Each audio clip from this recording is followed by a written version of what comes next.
Hello, and in this video we are discussing how can we use more interesting and vivid language. Now, the language choices are very important because if you are just writing in very dry, basic or factual terms, factual language, it sounds either like a robot wrote it or software wrote it, or the reader or listener does not get a feeling of your personality. And writing is expressing yourself and speaking is expressing yourself. So even in writing, this is often called your voice. How do you sound? What part of your personality are you putting into the writing or the speaking? So your choice of language is actually quite important. So let's think about some ideas first. We have previously talked about the example of the bad dog. Are there really any bad dogs?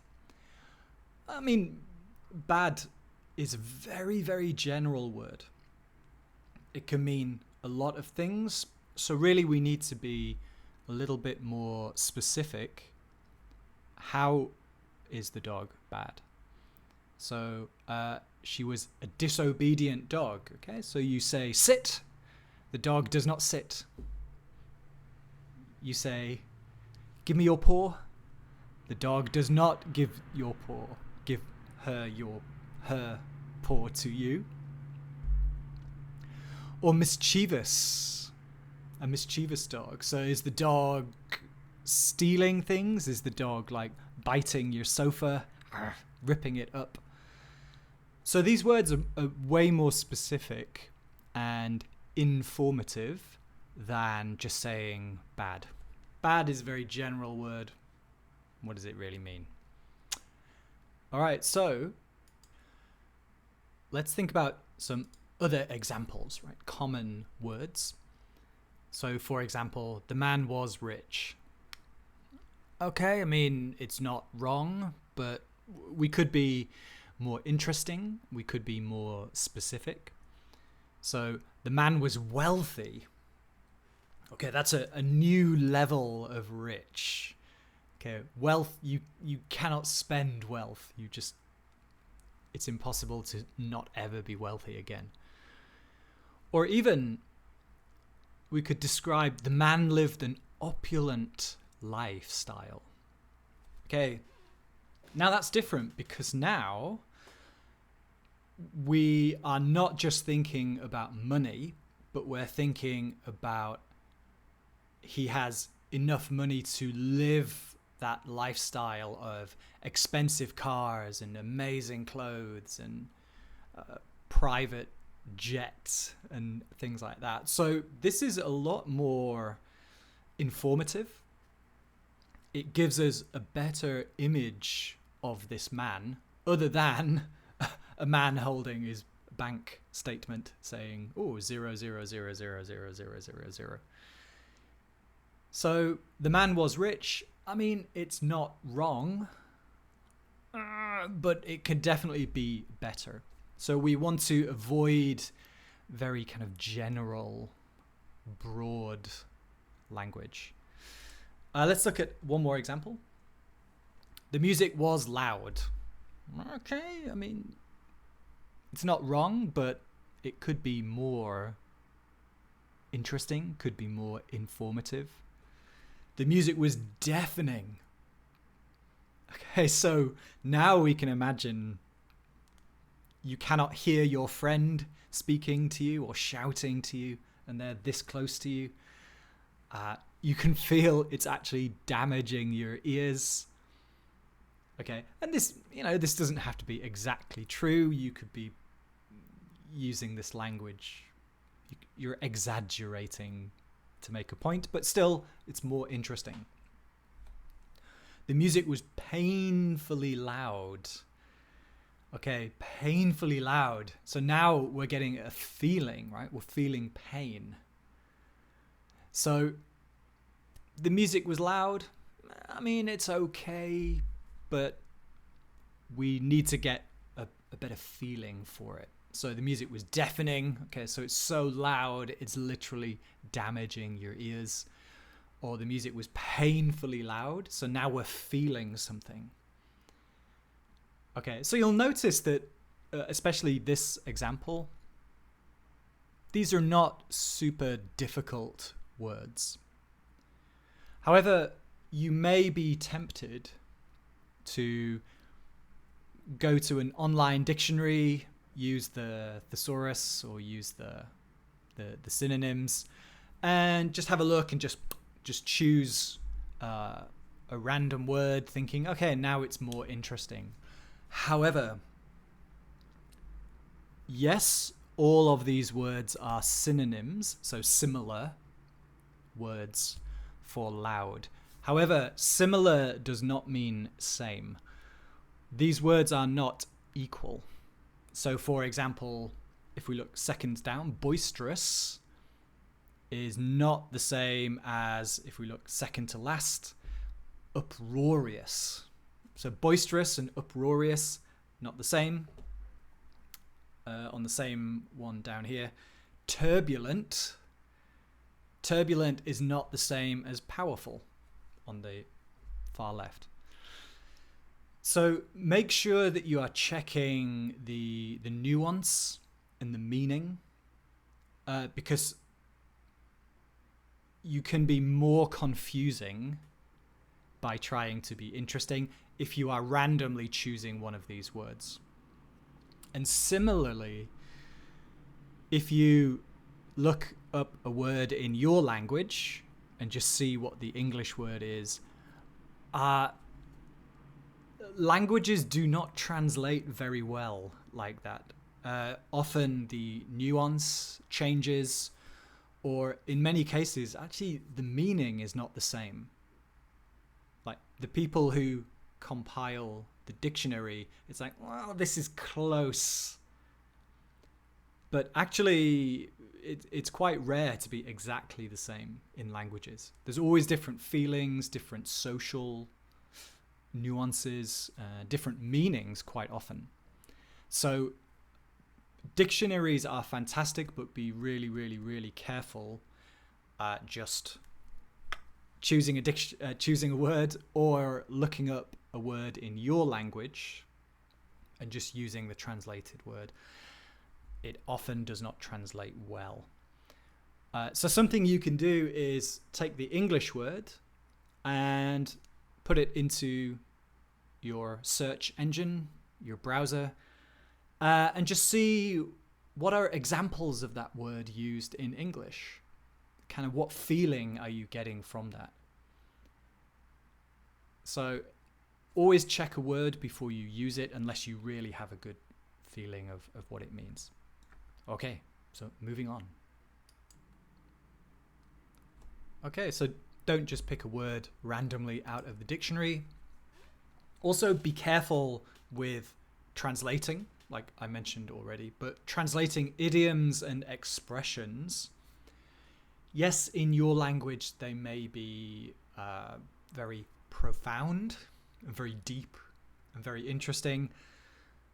However, idioms and expressions really do not translate well from any language into another language because they are filled with cultural meaning. So you are translating the words, but you can't really translate the cultural meaning.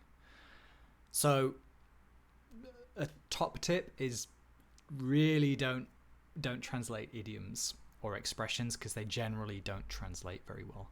So instead of being interesting or profound, they're actually just confusing.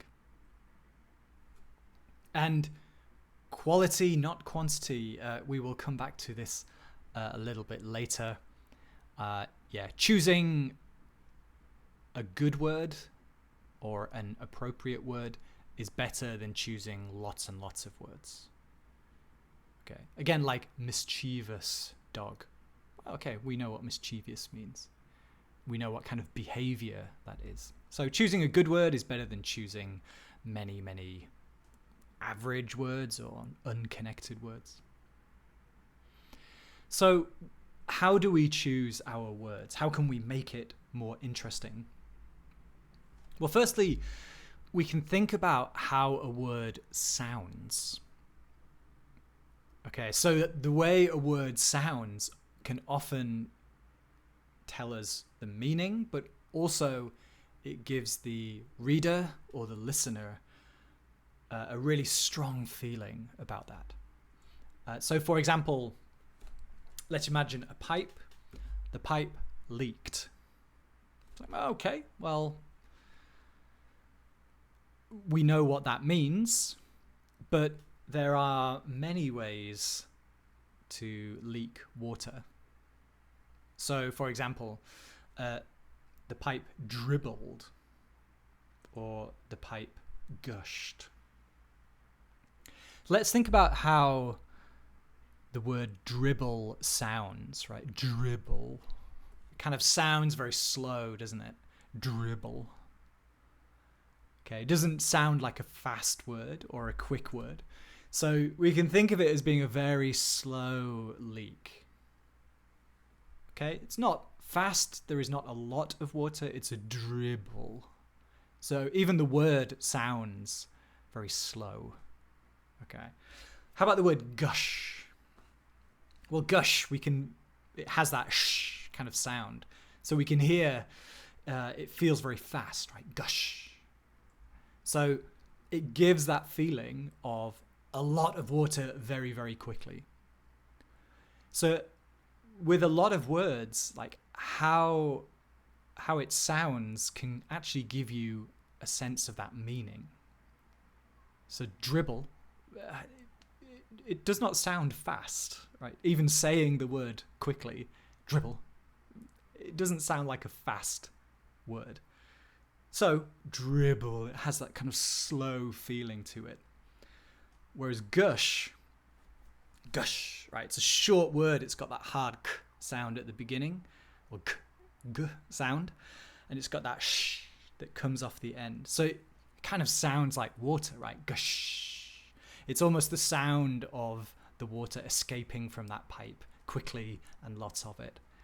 So when we look at words, we can think about how does it sound, and therefore what does it mean, and how does it make the reader or the listener feel? So gush. Another way to be more interesting is think about details. Okay, so we're not just saying something is something. Okay, so we're not just saying A is B. You know, the man is rich. Let's think about adding some more details in. So the bone broke. Fair enough. I mean, we know what that means. Or we could say the bone snapped. Or the bone shattered. All right. So again, thinking about how does it sound, right? So like snap, we've even got the sound, right? Snap. Okay, so it sounds very sharp and very painful. But how about shatter? Right? Shatter. Even more painful, lots of little tiny pieces, right?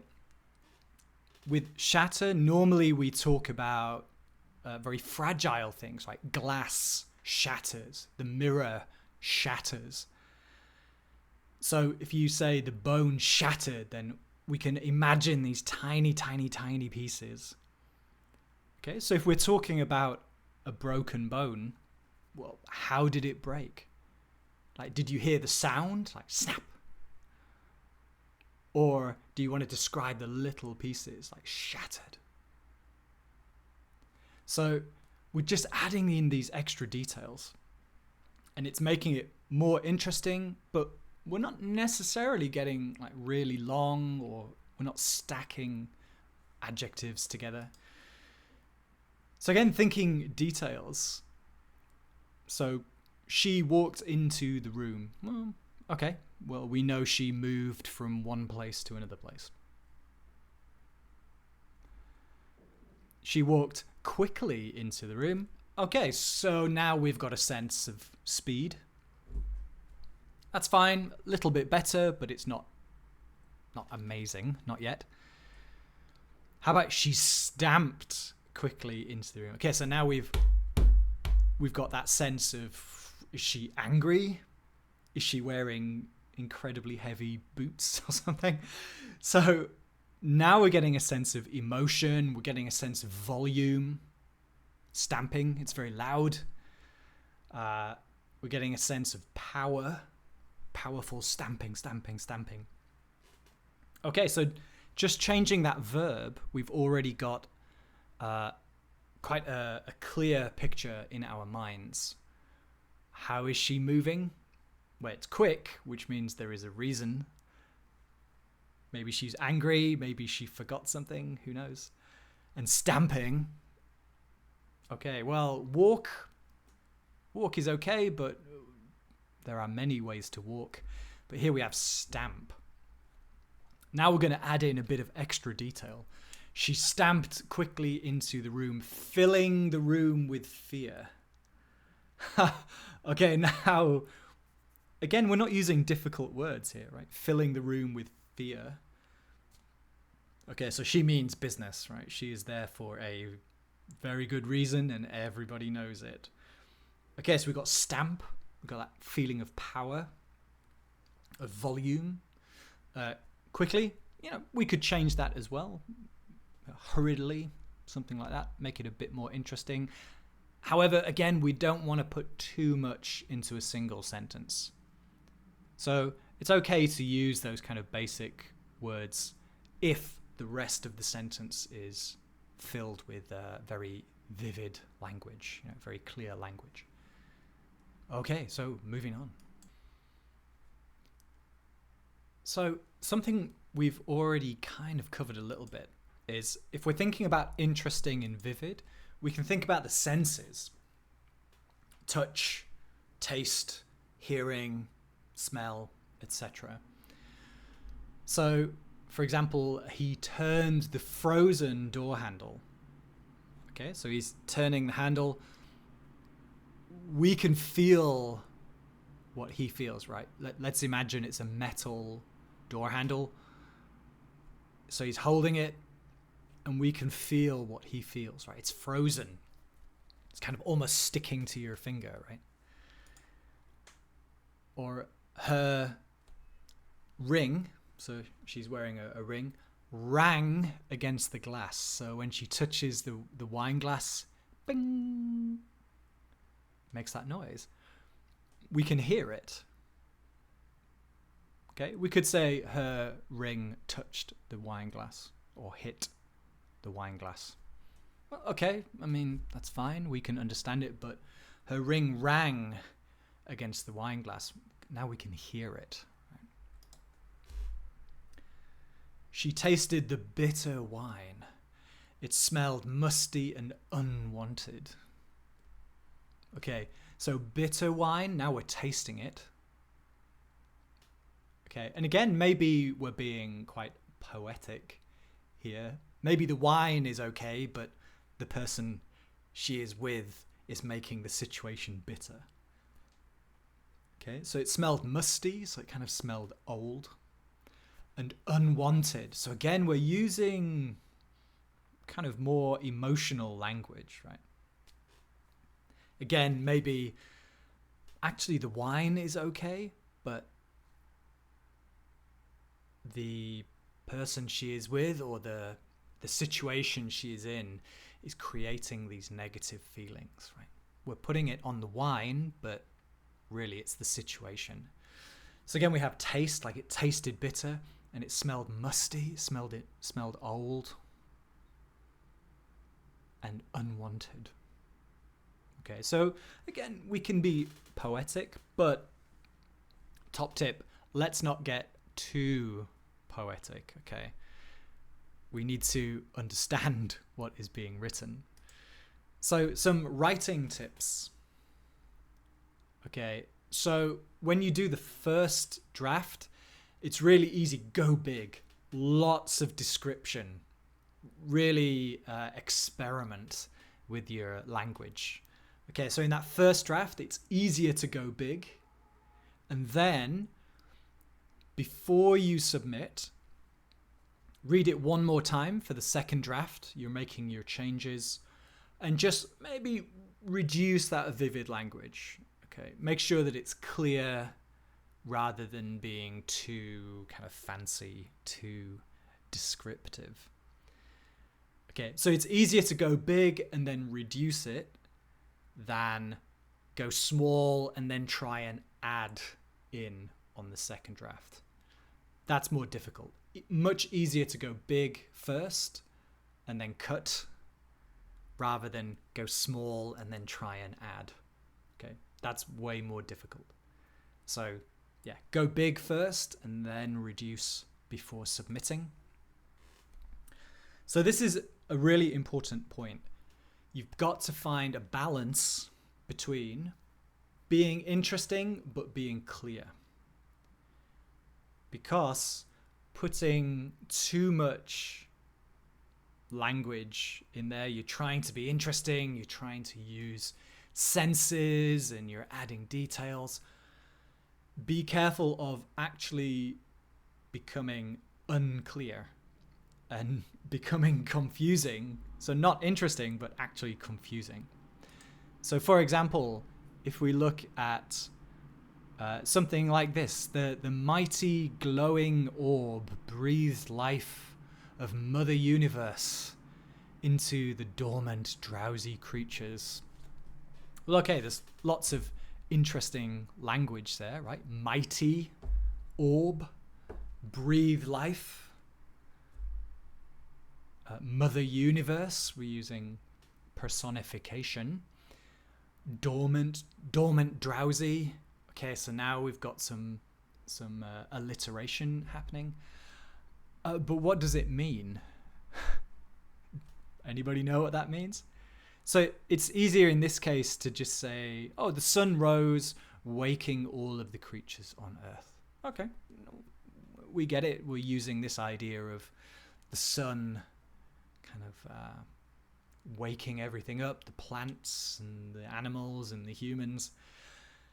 So really important to try and find a balance between being interesting but being clear. So it's very easy to be clear but not very interesting, and it's easy to be interesting but nobody can understand what you are writing.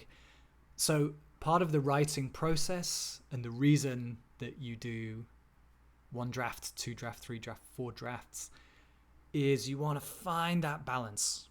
Okay, be interesting but be understandable at the same time.